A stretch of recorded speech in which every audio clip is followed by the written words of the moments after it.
amal bank ayaa magaalada laascaanood ee xarunta gobolka sool ka daafuray adeega marwo sayfin iyo sidoo kalena lagu taabagelinayay adeega microfinance ama qardu xasan ah oo ah dufcadii afaraad. munaasabadan oo si weyn loo soo agaasimay waxaa ka soo qayb galay haween ka faa'iideysanaya adeegan bangiguna maalgelin u sameeyay iyo sidoo kale marti sharaf. ugu horeyn waxaa halkaasi ka hadlay maamulaha guud ee bangiga Amal ee Laascaanood Siciid Cabdi Ducaale kaasoo ka sheekeeyay sida bangiga Amal haweenka u taakulayo ganacsiyada yaryar leh waxaana uu sheegay marka saddexaad walaalayaal maanta barnaamijkan wuxuu isugu guda jiraa labo bandhig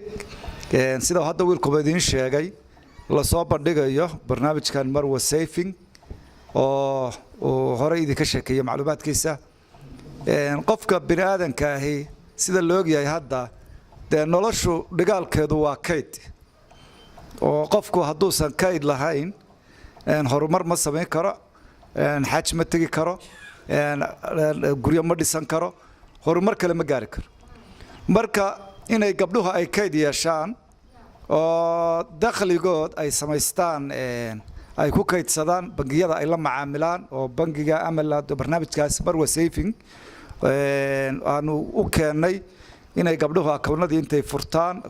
waxaba yaraatee laga qaadi maayo akoonka furidiisu waa bilaash marka in akoonka ay furtaan oo lacagahooda ay ku kaydsadaan oo berri ka maalin si culeysyadu ay kala fududaan qofku hadduu bil walba wax dhigto bisha kala dhigto maalin laba saddex saaw dhigto hadhow hawlo fara badan baa u fududaanaysa waxa weeye dana nooc walba adduun uu leeyahay waa u fududaanayaan bangigu qudhiisu hadhow macaamilkiisu qofka anaga bangiga xidhiirka la lahaa ee akoonnada ku lahaa iyo qofka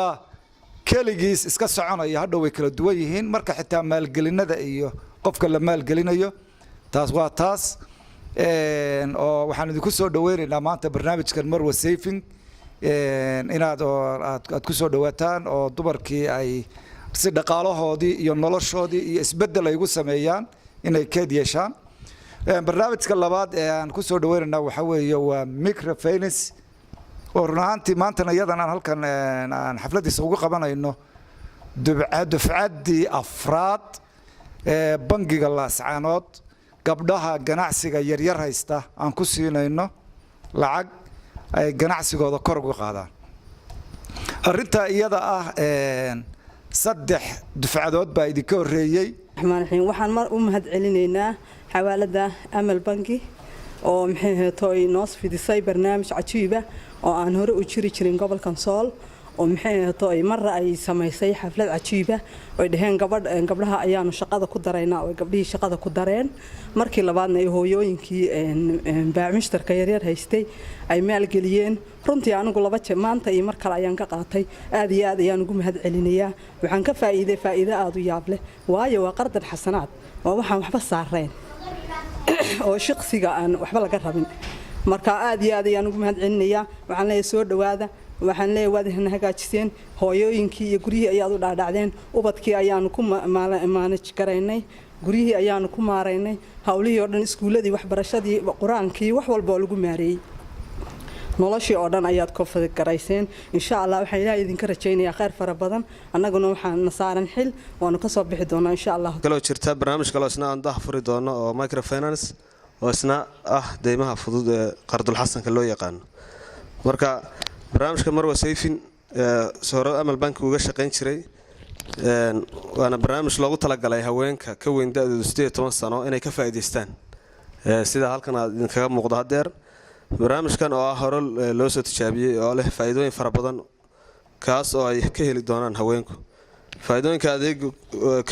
dadku ay ka heli karaan waxa kamid ah inuu